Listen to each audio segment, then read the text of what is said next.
This is CG Ruthless Sports. I will be brutally honest. Ain't nothing but being brutally honest. Coming at you with another video.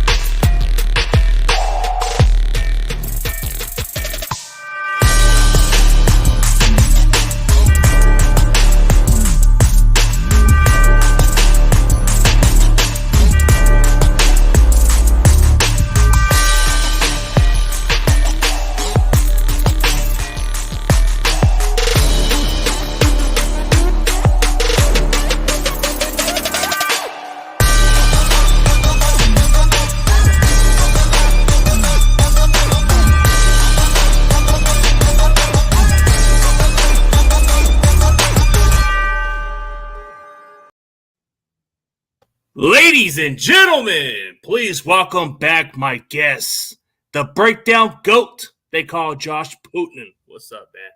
How you doing, man? Thanks for having me on. Man?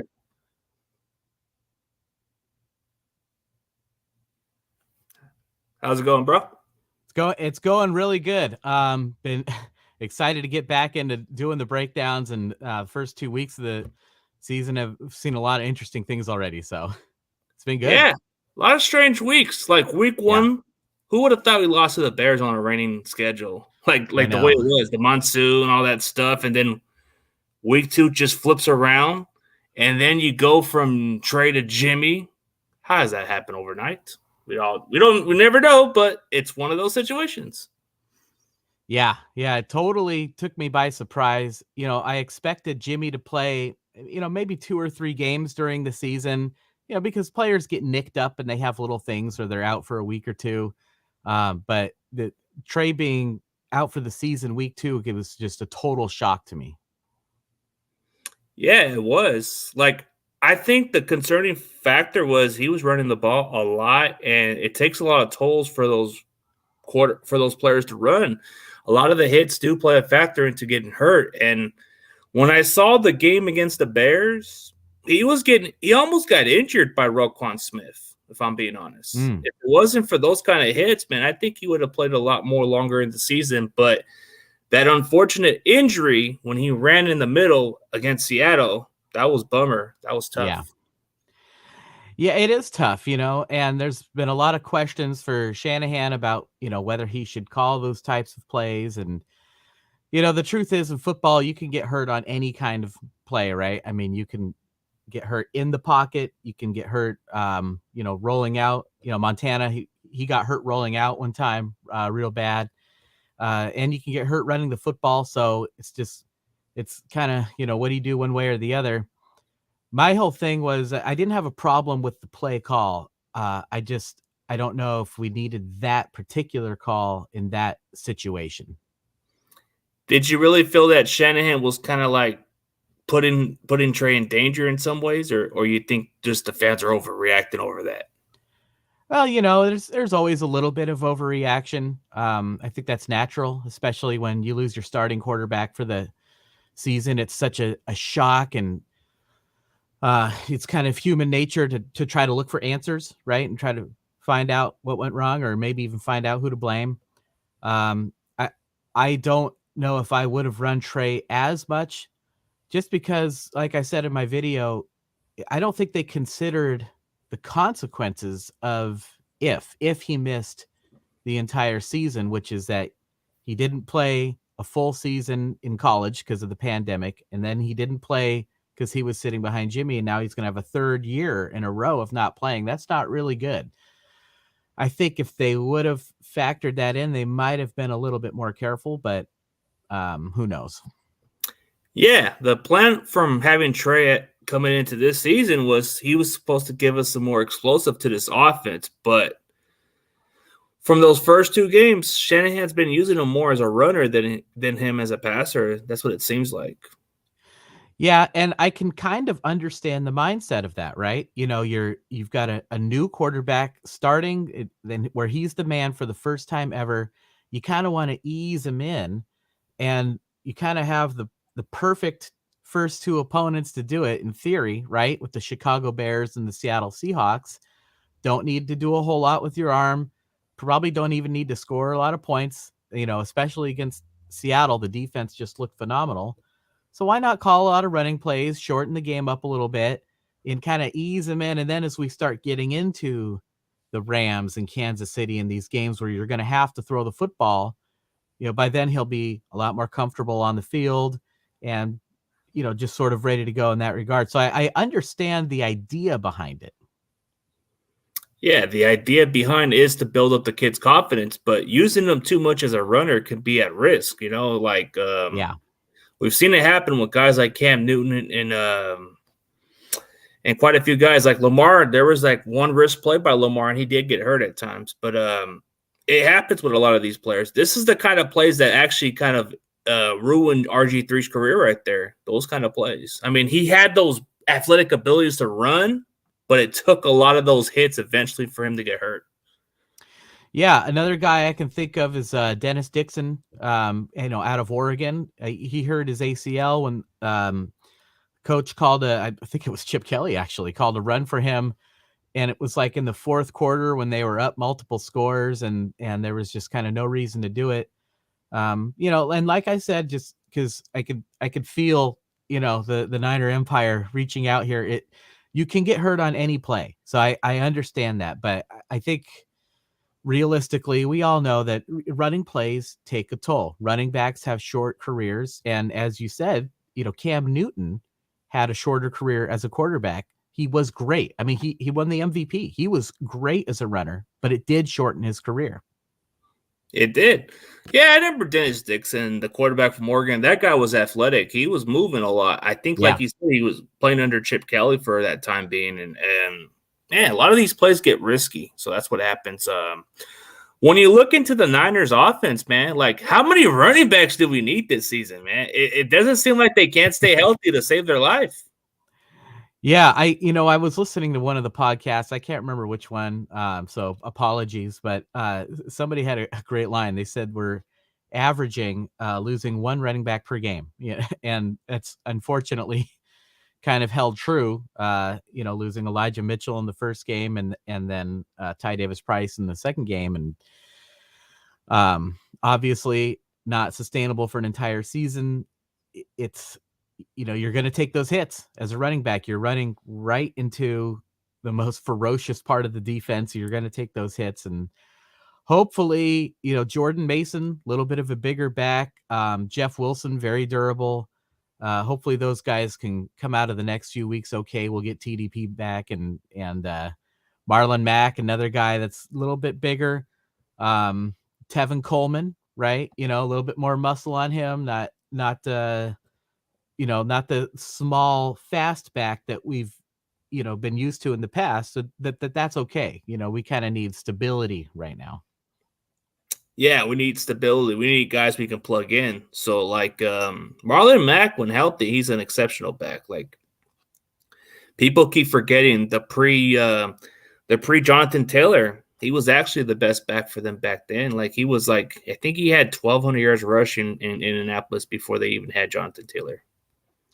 Yeah, and with Marlon Mack, his yards per carry were down a little bit. But in the Shanahan zone running scheme, you're going to get your yards.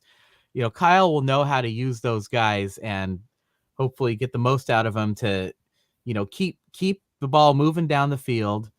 And really, that's kind of the way our offense has been running this whole time, right? You get a few yards running the football, and then you use Garoppolo to move the chains. Yeah, usually we have some good running games. So, like Niners all damn said it best. Like with the running backs we got, we could just plug in anybody, and they'll be able to fit the system right off the fly. So it's like getting somebody like Tevin Coleman is a plus because if injuries were to happen, you can count on this guy. So and especially he knows the system already. Yeah, and then the interesting part about our entire receiving core, it's a little different than last year. We got some guys who could run some deep passes and all the other stuff. So there's some talent there. I mean, I want to see what they can do with Danny Gray. They haven't used him much yet, so we'll see. They haven't used him much. He had, the one kind of big play to the sideline in week 2. Ray McLeod had a big play in week 1. So Kyle's definitely making use of their speed, which is something we haven't really had since Marquise Goodwin left the team. But with Danny Gray, with any new wide receiver, and with new running backs, because I see a lot of people very eager for Jordan Mason to play too. There's more to it than just running the football if you're a running back and just catching the football if you're a wide receiver. You have to block. If you're a running back, you have to know all the blitz packages and protection packages, which is very difficult for a rookie to learn. You have to be able to catch passes out of the backfield. As a receiver, when we're talking about Danny Gray, does he run the full route tree? Does he, all the adjustments to make in Shanahan's offense, right? There's more to it than just catching the ball. And I understand people are excited and want him to play more than 3 plays, which is, I believe, what he got in the Seahawks game. But, it's a learning curve, right? And as he's ready, they will work him into the game plan, but it might be slowly at first. Yeah. Hey, I guess it's somebody of your family. Do you think we'll see Kittle more now that he's healthy and Jimmy playing? Of course. Yeah, I think that's going to be interesting because Kittle practiced. He was limited, and he practiced yesterday, so it's leaning towards him playing this week. So I think him and Jimmy back on the field is kind of like it's like they never left off. Oh yeah, and those guys, they got that bromance going, and they've got the chemistry going. Importantly, and Kittle is also a huge factor in the run game as well. So they, if he's healthy to go, they will put him out there with no restrictions. And that was my wife, by the way. So everyone say hi to the lovely Mrs. Putnam. Oh, hey, Miss Putnam. I guess it's very good to see a lot of your followers come around you. But let's see. Moses, I hope we get 4 picks. I'm hoping so, sir. I know you're a DB guru, so that's why we call him the DB's disciple, because he plays the position, he's coach, and he's predicting 4 picks. I hope he's right, but maybe we'll get a couple picks. I don't know, 1 or 2 picks. I don't know. That's awesome. Well, I think I checked the stat.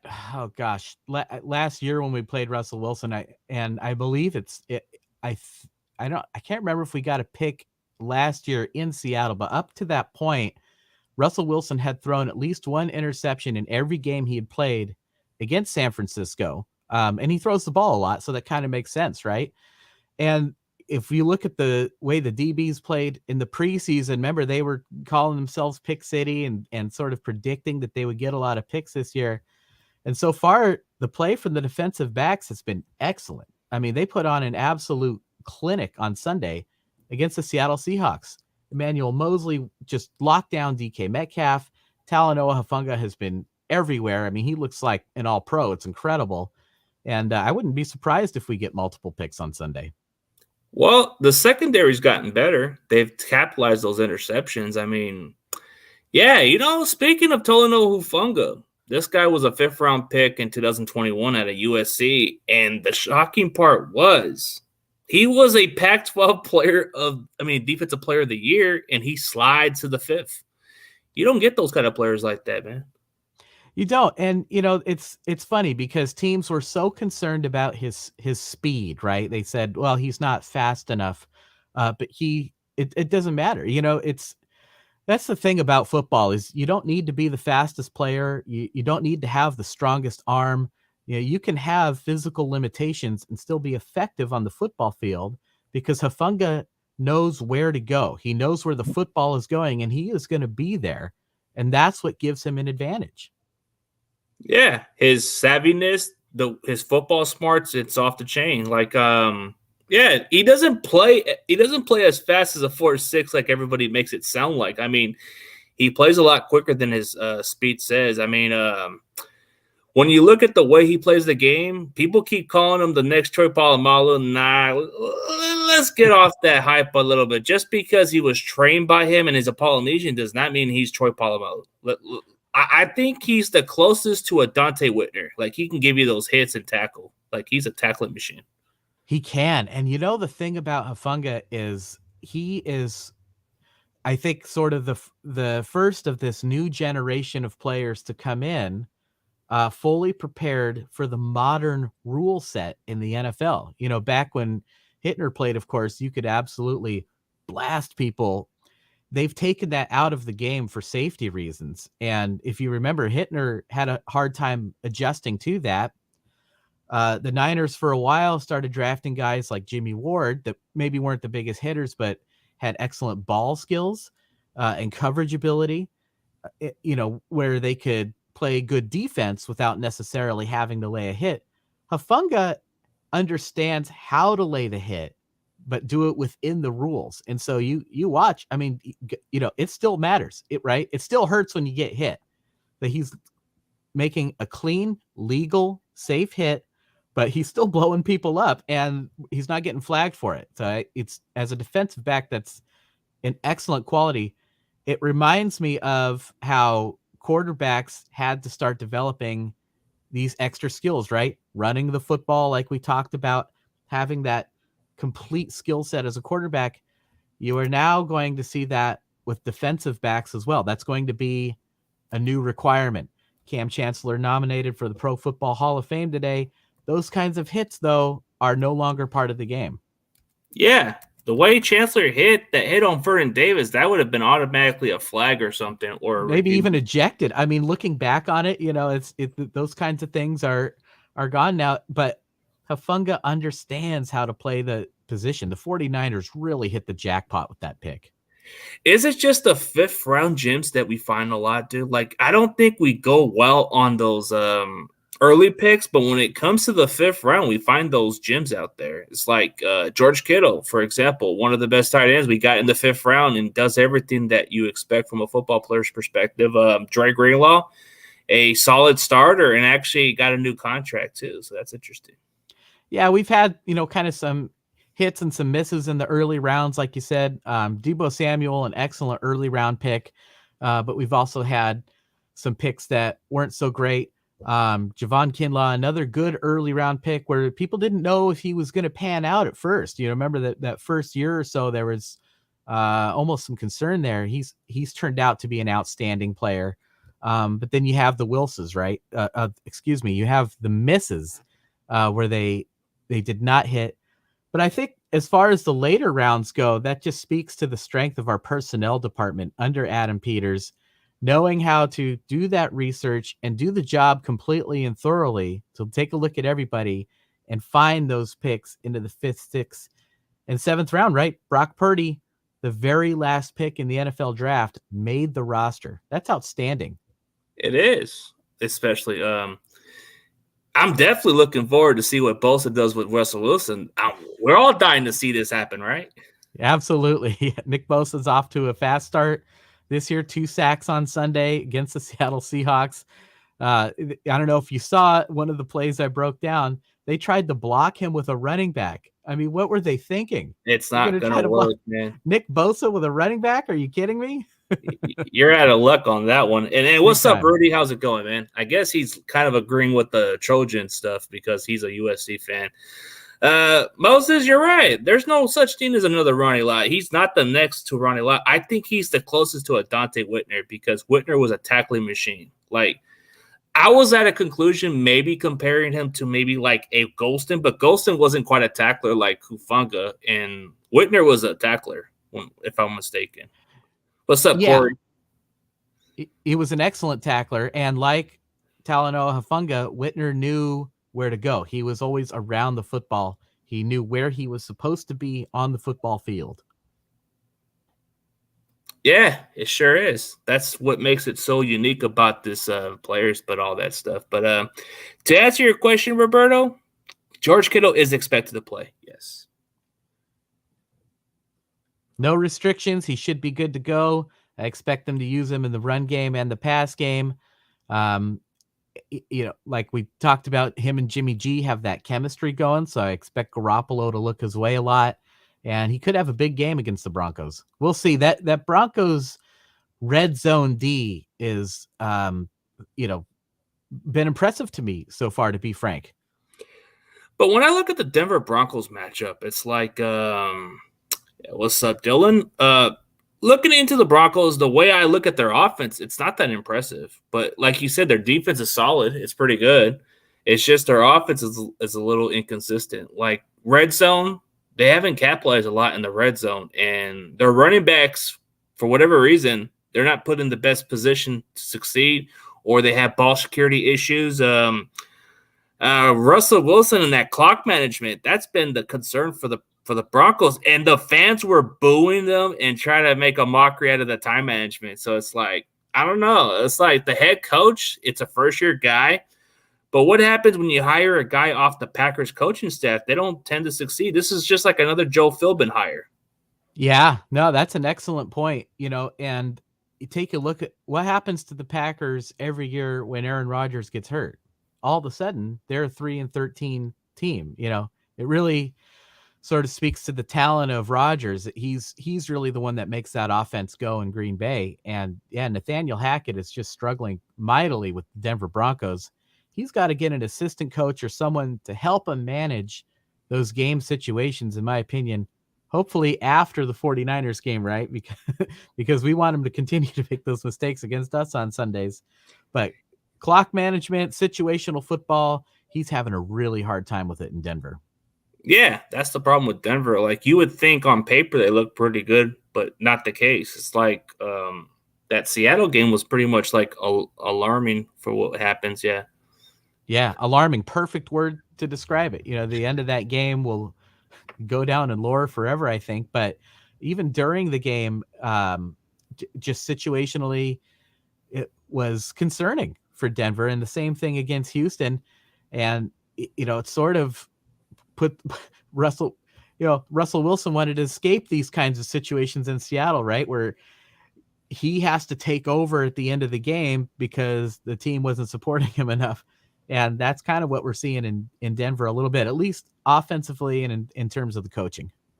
Well, yeah. Speaking of what Dylan said, yeah, if you watch Denver's offense, they're able to make the good plays in the drive, but they're not able to get those points on the board. That's what's alarming about them is they got the talent, but can't get the points on the board. Yeah, and and it's so tempting to focus on the negatives, right? And to be cynical and say, well, Denver can't do this and Denver can't do that. But like we talked about, they have an excellent red zone D. I've really been impressed with their run defense. And a stat that I don't know if many people have seen yet, I believe Russell Wilson is leading the league in air yards. So he's doing a good job of throwing the football. He's delivering on his end for the Denver Broncos. They are playing at home, and I think maybe one of the X factors in this game could be the altitude, right? Because we've got some players on the 49ers that have never played at altitude before.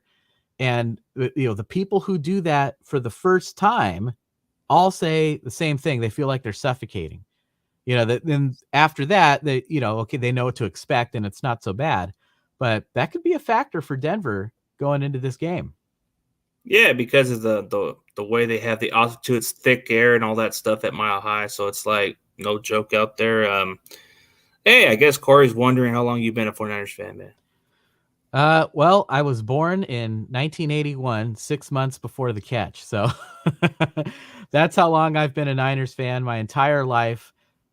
Grew up in California, and ever since, really that like 89 Super Bowl was the one where I really started to get into it. I remember, I was only in the third grade at the time, but trash talking other kids that were Denver Broncos fans and say 55-10, most lopsided score in the Super Bowl ever.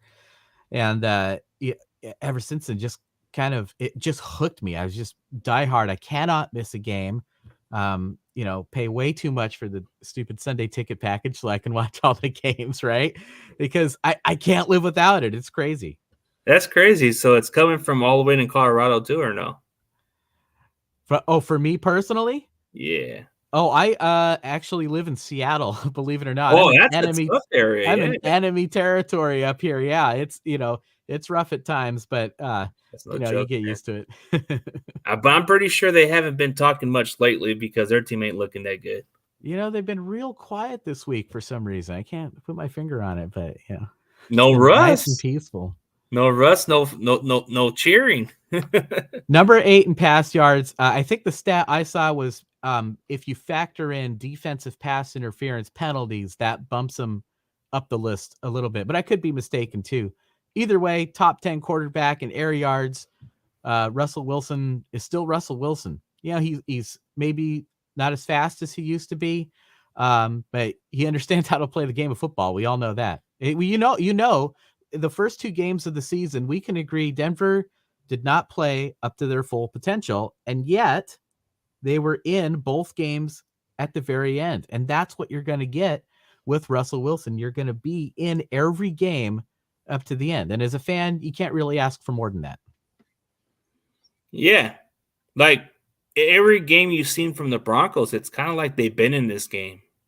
It's like they've been in position. They just haven't. Like the Texans game, for example, they should have dominated more, but they just were in this game and won. Seattle was kind of like that one boneheaded mistake. Like instead of going for the field goal, I get that maybe it was gutsy, but if they would have made the kick, they would have won. I mean, they'd be 2-0 right now.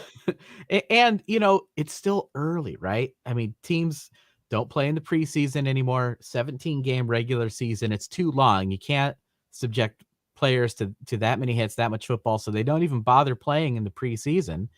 In the first 2 weeks of the year, every year from now on, you're going to see some sloppy football. So the Broncos just haven't quite put it all together yet.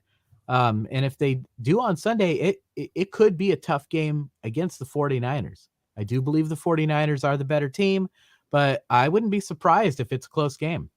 It's going to be a close game the way how Russell plays against us. Like he knows how to play close with us. So it's like our defense should be able to stop the run a little bit here and there, but I expect at least Russell trying to throw the ball more.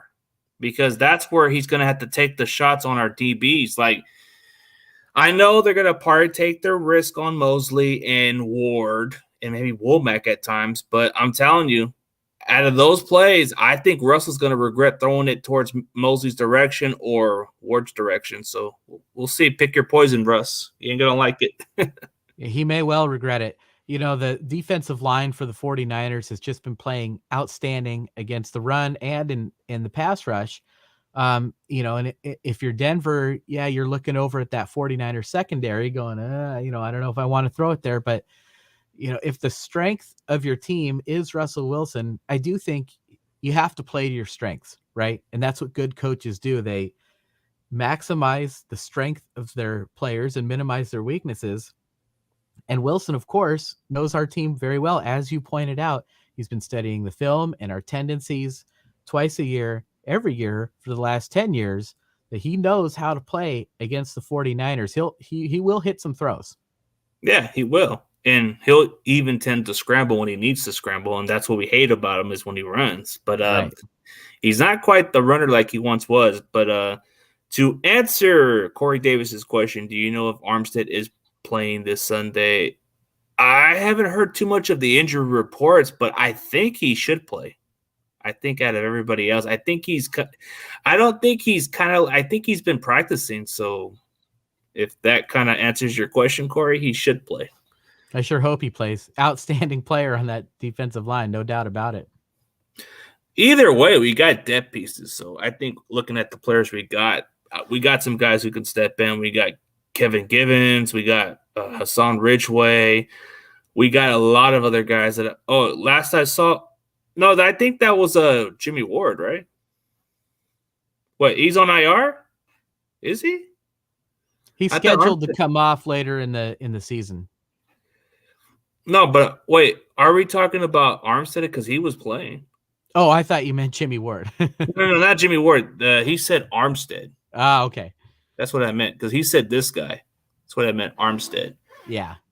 Yeah, I think you guys got it mixed up. I know Jimmy Ward's on IR for sure. Oh, hey, Ms. Berggain. Shout out to the BGN Sports Media for having me as their proud representative of the 49ers, even though it's mostly a lot of Eagles content creators and other mix of other fans. But it's a great community for the network. Absolutely.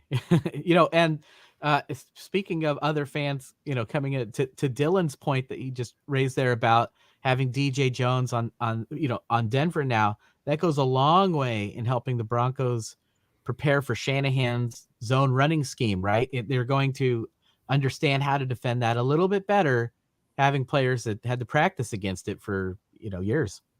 Yeah, when you have a guy like Williams who's been around our system and is a nickel DB, this guy knows what Jimmy does and he knows what our players are going to do. DJ Jones knows what gap to go to, if I'm being honest. Like, he knows where to go. So he might just tell the guys, you need to play at this spot. If you don't, they're going to run it right down our throats right there. Yep, and K'Wan Williams, consistently one of the highest rated slot corners in the NFL every year. He will give the 49ers some trouble in the passing game.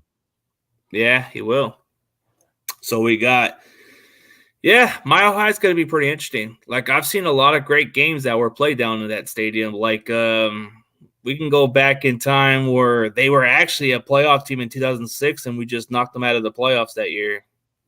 Which one of the Broncos fans gave me that reminder. I almost forgot about it because I was thinking of like the other games, and I'm like, man, I must have been pretty damn old to forget about that game. I remember that game now because that's when Jay Cutler was that quarterback. He took over Plummer's spot. Jay Cutler was the quarterback. The head coach for the Denver Broncos was Mike Shanahan, of course. Kyle's dad, Frank Gore, had, I believe, over 150 yards or close to 150 yards rushing. It wasn't snowing, but there was snow. The winter atmosphere was there. Yeah. Game went into overtime. That was an incredible game. Yeah, it was. But what was sad was after the game, that one player got shot there. Oh, that's really too bad. You hate to hear something like that. But that to me was like a classic game too. At that point, like it was. Game, yeah, and like you said, just looking back at the talent on those two teams, Patrick Willis for the 49ers, for instance, Vernon Davis, Jay Cutler for the Denver Broncos, and both of those teams, they both just missed out on the playoffs. We've expanded the playoff system in the modern NFL. I would have to go back and look, but I wouldn't be surprised if with the new playoff rules, both those teams probably would have qualified in 2006. So that gives you an idea of the level of talent that was on those two teams. That was a great game. Do you really like the playoff system so far, where you just have 7 teams now instead of just 6?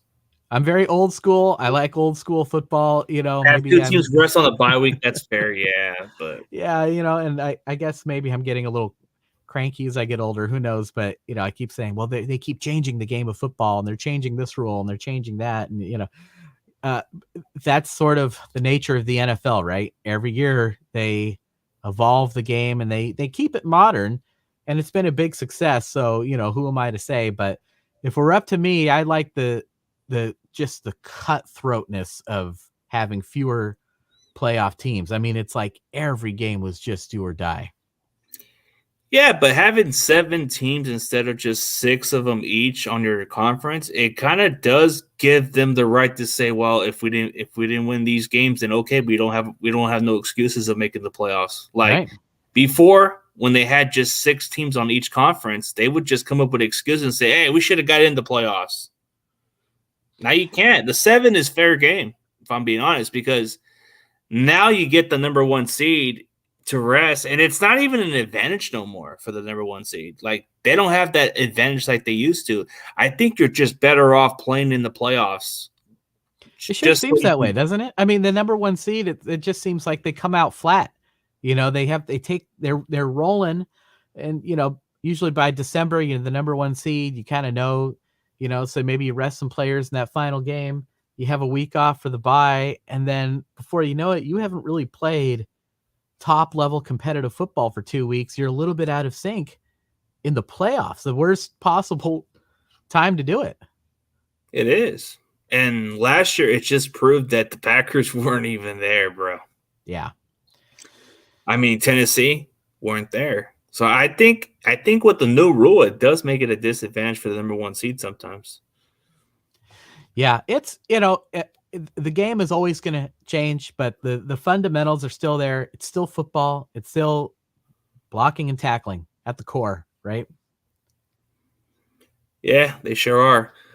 But when you look at those matchups and general, like it depends on what's going on with the Broncos injury report, but I'm hearing that Jerry Jeudy might be ruled out. I don't know if Patrick Surtain's going to play. I've heard a lot of injury news, but if it kind of leans towards them playing those two, that's going to be an intriguing matchup.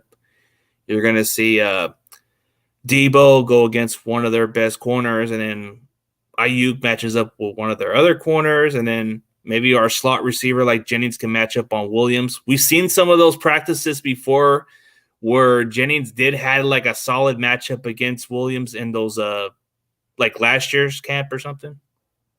Yeah, Juwan Jennings to me is, I think, a great third down receiver. I mean, he comes up so clutch. He has those ability to make those difficult contested catches when they're needed the most. He's had a very quiet start, to the 2022 season. But again, in my breakdown, there was a key third down in the second half that the Seattle Seahawks, that the San Francisco 49ers really needed to have to keep the drive going, keep the clock running. Seattle had just blocked the field goal and returned it all the way for a touchdown. And the 49ers were kind of looking to close out that game. They really wanted to pick this up. And the Seahawks double teamed, not Debo Samuel, not Brandon Ayuk. They both double teamed Juwan Jennings on that third down. Because they know he's a factor. So they know he's a factor. He's So a threat. He's a threat on third down. So on third down, like third and whatever, we throw it to Jennings. That's an automatic clutch play. Red zone, you definitely want to put your money on Jennings out there. That's where Jennings makes most of his money at. Like last year, he had 5 touchdowns in the red zone, and during those seasons, that's pretty impressive. So, yeah, Jennings is kind of emerging into like a really good, solid receiver. Like, he's not going to be as fast like everybody else. He's going to do his job. Yep. He gives you more of that Anquan Bolden mentality. Like, he's not going to be fast, but he's going to knock you out, and he's just going to catch the ball and give you those tough yards. Outstanding comp. Has that physicalness to him and a little bit of attitude, right? He has that dog in him.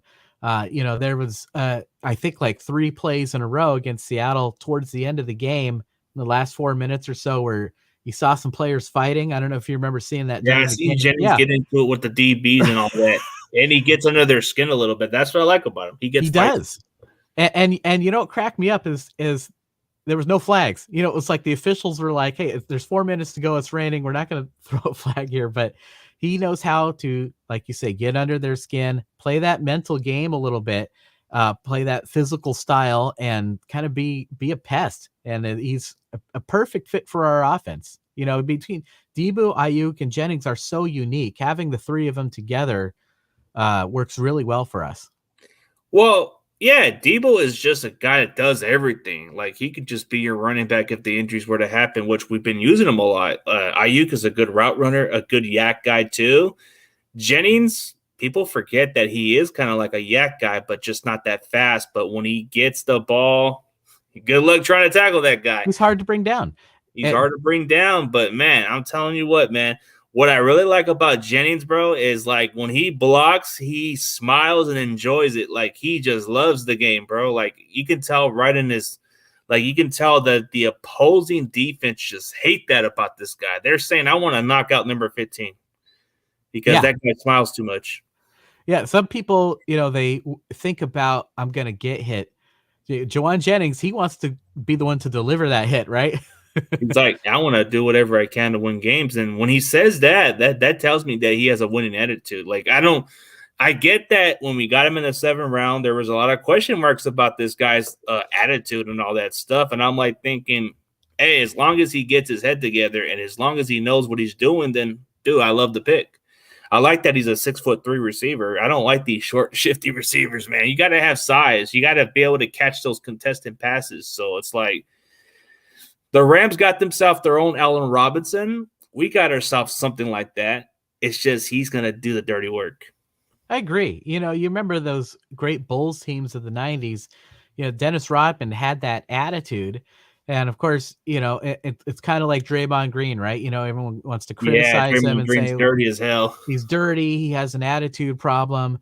But I'd be lying if I said it probably was a benefit to the Warriors at times, just like Dennis Rodman was a benefit to the Bulls. He gives that team that attitude, that toughness, that physicality.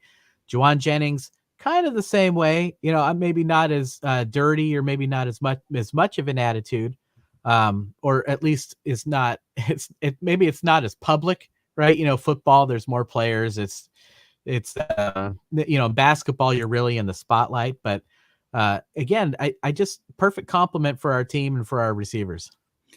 Yeah, it is. To answer Dylan's question about the receiver, who's going to stand out, dude, I think your cornerbacks are going to try to focus on Debo and Ayuk, which leaves Jennings open. So I think it's going to be Jennings who has probably a solid game.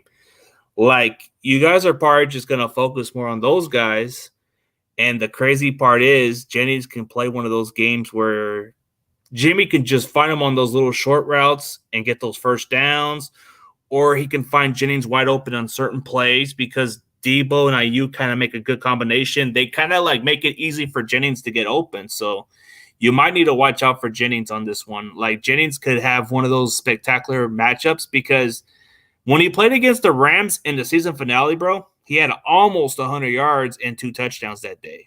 So he was great, and he caught the critical touchdown from Garoppolo at the end of the game that sent the game into overtime. And, when you talk about Debo Samuel, to me, Debo is Paul Hornung, right? He can do it he's all. everything, dude. He can do it all. He can run the ball. He can catch. He can pass, right? He threw a touchdown pass against the Rams. So for the Denver Broncos, of course, they're going to focus on Debo Samuel. He is the number one threat. You have to focus on George Kittle. But Ayuk might be one of those guys, yeah. Brandon Ayuk could have a big day. But I do agree with you. I expect Jennings to at least get a lot of looks. I do believe this will be a more methodical type game, a defensive type game. Try to get 2 or 3 first downs, maybe punt the football, flip that field position a little bit, send your defense out onto the field, play to your strengths, right? Like we talked about, and hopefully, go down and kick a field goal at the very end and win the game, right? I think both teams are going to try to go for that. Yeah. Well, let's see. Can Darby lock up Ayuk? Because personally, I trust. I don't know, bro. We'll see. I've seen Darby kind of been a little inconsistent from his game because he's been on a couple of different teams for a reason, but I think he's a solid DB, just never was able to stay healthy. But do you think he'll lock up Ayuk? I don't know. My guess is good as yours. Have you seen what Ayuk did against Trayvon Diggs? Have you seen what he did against other cornerbacks? I mean, you got to wait. You got to see what happens, man. Well, Ayuk is an outstanding route runner. And if the 49ers put him in motion, of course, that means you can't jam him at the line of scrimmage. He has a lot of speed. He's just very smooth when he runs his routes.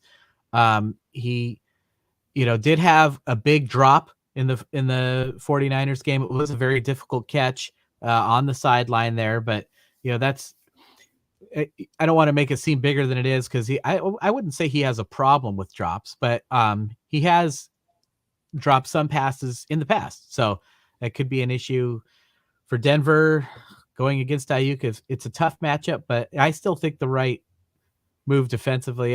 You just can't go wrong making Debo your top priority to defend. Yeah, you're going to want to try and defend him as a receiver more, but don't be surprised if he runs the ball because he's going to be hard to tackle. So good luck with that. But when you look at the matchups, I feel like it's kind of more favorable for Jennings. Like, he's kind of under the radar, and he's actually had like a really solid game when he played against the Bears. He actually had like a really good game. He could have had a couple of more catches if not for those off throws from Trey a little bit. I think he would have had a really breakout game that day. Absolutely. And Trey was a little rusty going into that game, and you expect that, right? Again, we talked about the fact that his last year at North Dakota State, he played 1 game for the San Francisco 49ers. He played 2 games, and then he also played a half. So he hadn't played a lot of football, didn't play a lot in the preseason. To me, it seemed perfectly natural that he was going to miss some throws. I know there's been some questions about his accuracy. But if you remember right before the half in the Chicago game, we tried a quick bubble screen out to Debo Samuel. Trey threw it into the dirt. Okay. later on in the fourth quarter, when the game was on the line, the rain was starting to come down. I said in my breakdown of that game, it seemed like Shanahan maybe got the sense that he needed to calm down his young quarterback a little bit. And he calls, that nice, easy bubble screen to Debo on the outside. And if you go back and look, Trey hits him, right between the numbers. So he can deliver the football accurately and on time. We know he can do it. What he needs is to get into a rhythm and have a lot of reps and sort of shake off that rust and be able to do it consistently over a long period of time. And then I think we'll really start to see Trey Lance make some strides. I expect him to be the starting quarterback next year for the 49ers. Yeah, that's for sure. I mean, we were trying to give him the experience, but the injury just happened, unfortunately. So was what happened. But is there any worries about your run game? Because our run defense has been good, but when it comes to getting stops and not allowing big runs, it depends on our offensive line. Like, I think our offensive line has done a really good job on the blockings. Like, when we run the ball, we just have that formula. Like, I don't care what rank of your run defense is. Like, if our offensive line just does what they've done lately, they're able to run the ball and run the time of possession pretty well. Like, you look at the guys, people were questioning our interior line, which it was a question mark during the offseason. Everybody wasn't sure because a fair question mark. Yeah, it was one of those question marks because Tomlinson left. People thought that was going to be hard to fill those shoes. Alex Mack retires. That was going to be big shoes to fill. And the other guard spot was pretty unproven because it was like Brunskill was unproven commodity. You had Jalen Moore out there. But what made it pretty interesting was Aaron Banks was already assumed to have that starting job from taking Tomlinson's old spot when he left in free agency. Jake Brendel was somebody they really liked a lot because they really trust him because of the system-wise. But then when they drafted this kid, the one I had on my show the month before the draft, I don't know if you checked out my interview, but this guy was the most humble person I've ever got a chance to interview. And this guy trains hard as anybody I've ever seen. Like, this guy's amazing. Spencer Burford, this guy. I was doing deep dives on this kid, and I wanted to see what other offensive line prospect that hasn't got much attention. So I looked at a lot of films, and I saw Burford's name out there, and I wanted to do more research on him. And I said, okay, I like this kid. And I thought, man, this might be a long shot, but let me see if I can tag this guy on Twitter. Let's see what he says. Takes him an hour later, and he gets back to me. Oh, man. That is so cool. And you were absolutely spot on, right? He has turned into a special surprise for the 49ers. If you remember back when we drafted Aaron Banks, he was going to go into that right guard spot. Yep. He struggled a little bit. They sat him down, let him learn for a year.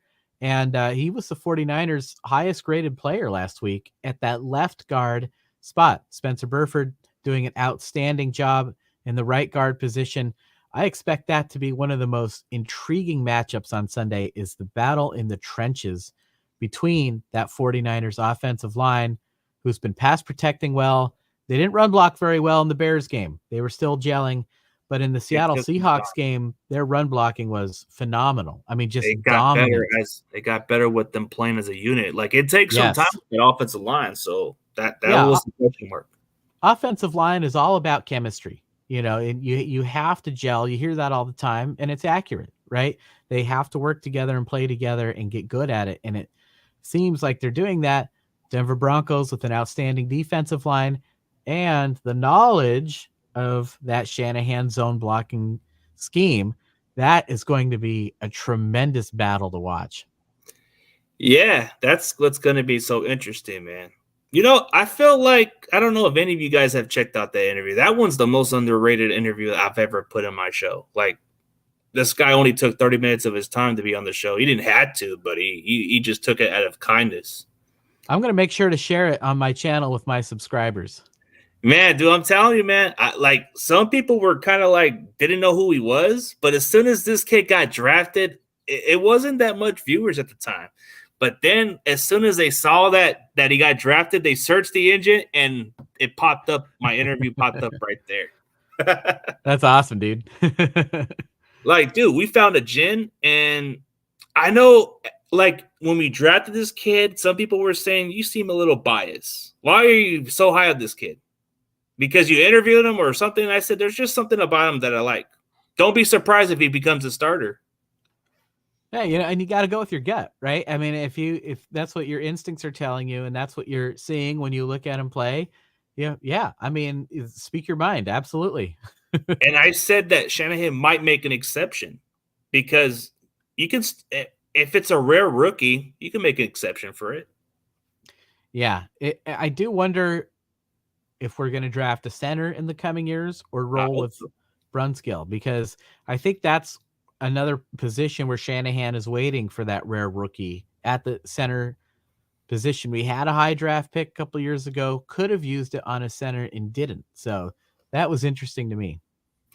Yeah, it was. Like, I think that's going to be the next step is to get a center because I don't know, Brendo may seem like the short-term answer until we find a center, but Brunskill's more like a guy who just plugs in if injuries happen. He's not your full-time starter, if I'm being honest. Sure, a little bit of that Daniel Kilgore vibe to him, right? Can play the position, can fill in when needed, can play it well, but ultimately not somebody who the 49ers looked at as a long-term solution, for better or for worse.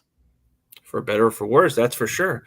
So when you look at that, man, like this is what was concerning, but now it's kind of like gelling. Like this line started to feel better than ever. I just think the weakest link to me is McGlinchey a little bit. Like McGlinchey seems a little bit the suspect out of all of them. Like all the line looks good. Brendo in the beginning seemed like the weak spot for the moment, but now it's kind of leaning towards McGlinchey. Okay, you got to step it up, McGlinchey. You're a good run blocker. I'll give you that, but pass blocking, come on, step it up. Yep, I think he, at least so far this season has improved. Last season when we did the breakdowns, it sort of, and I think every breakdown channel and analyst was kind of guilty at this. You started to look at a lot of the negative plays, right? And it's sort of like when you do one thing wrong and all of a sudden the teacher's watching you now for the whole day, and every time you do any little thing wrong, you get caught. And so it was like every negative play we were diagramming, we were pointing out, we were doing podcasts on it, and it's your fault, McGlinchey. Yeah, and people started pointing out, well, show some plays where he's doing a good job too. I mean, that's not, and so he kind of gets a bad rap. I do think there were definitely some areas he needed to improve, like you said, particularly in pass protection. But so far this year, I think he's done a pretty good job. I saw the one busted play at the goal line against the Seahawks on that first drive. And again, I can't be 100% sure that was McGlinchey's fault. We're not in the meeting room. We don't know for sure what that play is supposed to be. But overall, only 2 games. But I like what I've seen out of McGlinchey this season. Okay, so I think when you look at McGlinchey, he is a good run blocker. That's where I'll give him the most credit because when you run the ball, you don't want to see McGlinchey. He'll just knock you to the ground. That's what's so intriguing about this offensive line. Like Trent Williams is the master at putting people to the ground. And then you got another guy who's in that same conversation. Like you got Spencer Burford, this 4th-round rookie. He just puts people to the ground also. This is why I'm so high on this kid. I watch the clips, I do my homework, and I'm an offensive line guru. So, of course, I'm going to go deeper than most of these other people. Like, you're going to get some of those names in the draft where you're like, oh, okay, this is the big guy I like. No, I'm going to go deeper and get you one of those sleepers that you don't even know about, and he's going to probably be good for your team. Yeah, and of course, the flashy thing to look for in the draft are the skill positions, right? The wide receivers, the quarterbacks, the running Those are the backs. sexy picks, but those are the sexy ones. But in my opinion, the most important position group in football is that offensive line. Without the offensive line, you can't snap the football, you can't pass protect, you can't run block, you cannot function as a team, period, point blank, without that offensive line. And, when you talk about McGlinchey's run blocking abilities, as well as I do that the strength of Shanahan's offense is in that running game. And that's why he's drafted, and he has excelled in that area.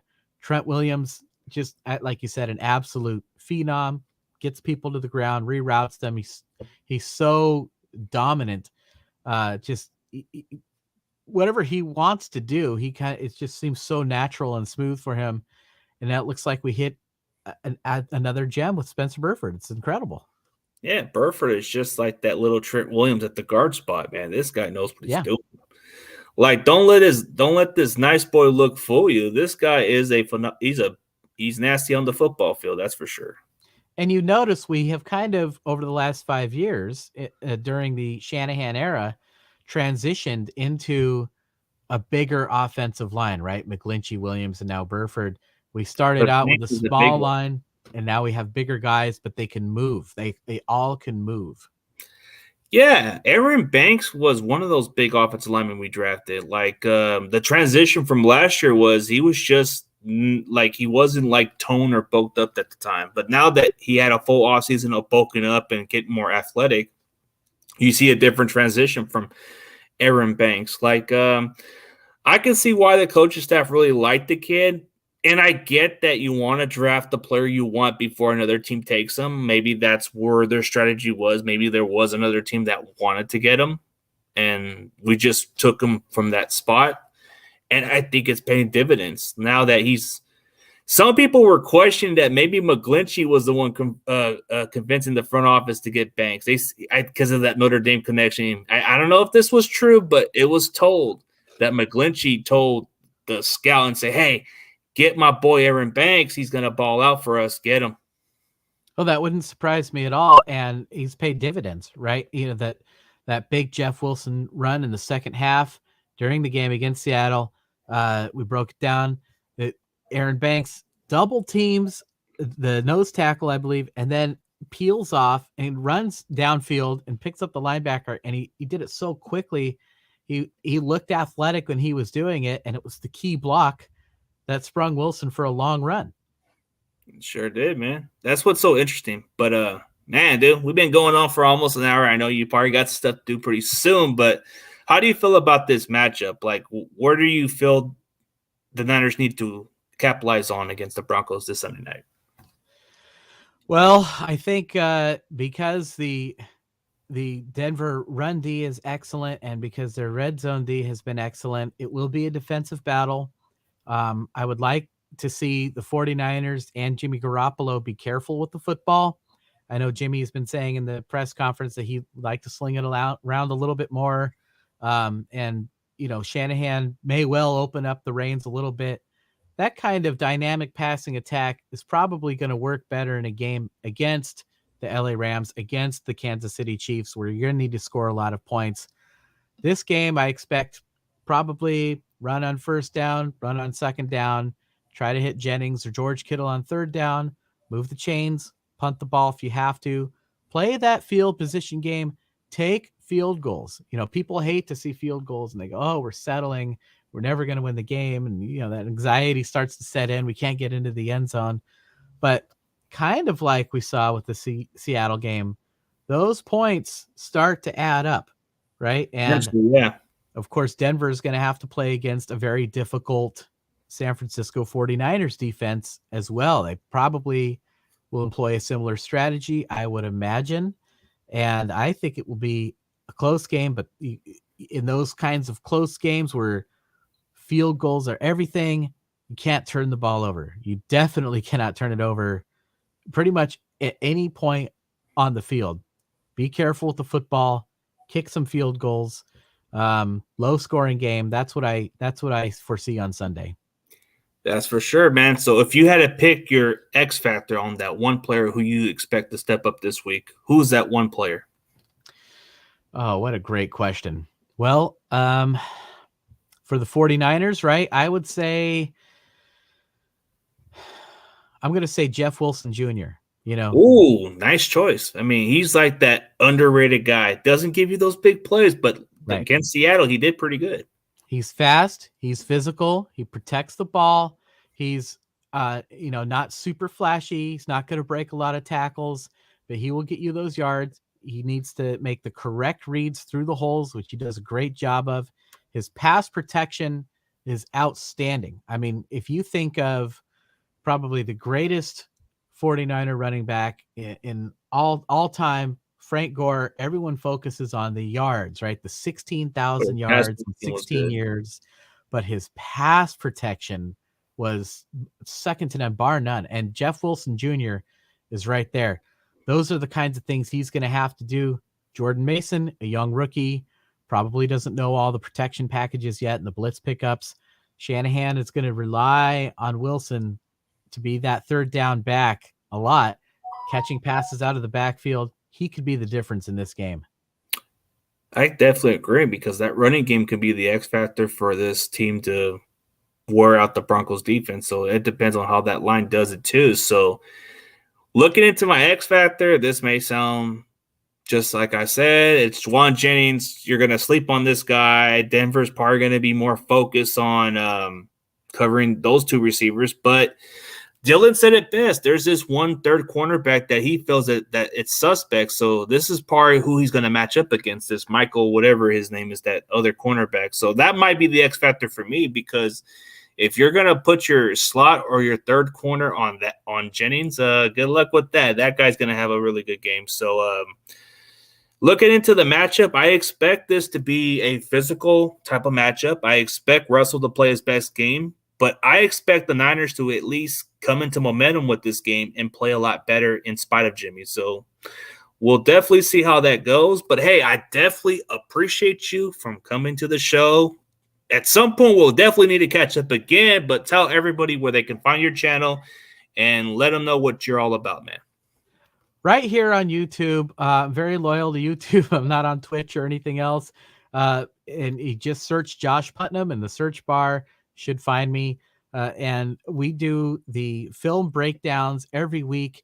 And, you know, we really try to tell the story of the game, tell the story of what happened during each game for the 49ers, in particular with the Shanahan offense. What Kyle does so well is each play builds off of the previous play, and we really demonstrate that through the X's and O's. I try to keep it simple and fun, and I try to keep, sometimes I can be a little long-winded, but I try to keep things moving along. And if you're into that sort of thing, come check out my channel, you know, and leave me a comment. I read every comment. I try to reply to as many as I can during the week. And the 49er community on YouTube is just phenomenal, right? A lot of, you know, great football ideas. I'm always impressed every week by, you know, somebody spotting something I didn't see, and somebody, you know, well, what about this? Oh gosh, you know, I didn't think about that. And Josh, you made a mistake here. And oh yeah, I sure did. And, yeah, it's all in the spirit of learning, right? And educating ourselves so we can be more intelligent football fans, because that helps us enjoy the game more on Sundays. We know what we're seeing, and it's just a lot of fun. Yeah, and you know what it is, man? Like, I put it in a compliment way. Like, you and John Chapman have the same exact feel for the breakdown stuff. Like, he's like the Pepsi and you're the Diet Coke, but you got that good taste, that perspective, man. Come on. I like Diet Pepsi, if I'm being honest with you. But hey, you gotta like that compliment. Yeah, and I put Johnny Dell as the Coke, the Coke Zero or something. But either way, it's a good compliment for all you guys. You guys do a really good job. Well, you know, we had a chance to talk about this off camera, you know, with Johnny Dell, you know, Kurt Warner, Jackson Kruger, myself, all of the film. You know, I said to you, we all come to the same conclusions, but each video is completely different and unique from the other. It's amazing how that happens. And it's great. If you're a fan, it's great, because you're getting tons of content to just sit back and consume. And we all know how much we love this team. The last 2 years have been a tremendous time to be a 49ers fan, right? A Super Bowl appearance, a couple of NFC championship games, legendary moments like that block in the snow in Green Bay. Yeah. And we're just getting tons of content, podcasts, anything you could want to enjoy this team. It's a great time right now. It sure is. And then when you're talking about those other great breakdowns, you got to check out Alex Rollins. This guy puts on some good breakdowns also. I mean, okay. Yeah. Absolutely. I'll check out Alex Rollins. Johnny Dell really, for one, really impresses me with his knowledge of line play, offensive and Oh, he knows defensive his line stuff. play. Yeah, he does. I think he's a coach or something from what he told me. Wouldn't surprise me. Yeah, John Chapman's the same. But yeah, everybody's checking out your channel. But hey, man, I want to definitely let you go from here, bro. But it's gonna be a blast. Hey, get in contact with me. We'll definitely come onto your show or let me know what's available for you down the road. Let's do it, man. Sounds good. All right, man. All right. Hey, as always, guys, CG Ruthless and Josh Putnam is out, and we'll see you guys next time. Go Niners!